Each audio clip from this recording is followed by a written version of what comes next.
भारताचे एक सार्वभौम समाजवादी धर्मनिरपेक्ष लोकशाही गणराज्य घडवण्याचा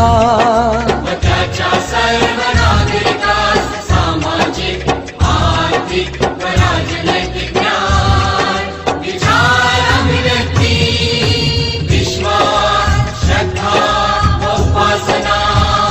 यांचे स्वातंत्र्य दर्जाची व संधीची समानता निश्चितपणे प्राप्त करून देण्याचा आणि त्या सर्वांमध्ये व्यक्तीची प्रतिष्ठा व राष्ट्राची एकता आणि एकात्मता यांचे आश्वासन देणारी बंधुता प्रवर्धित करण्याचा संकल्पपूर्वक निर्धार करून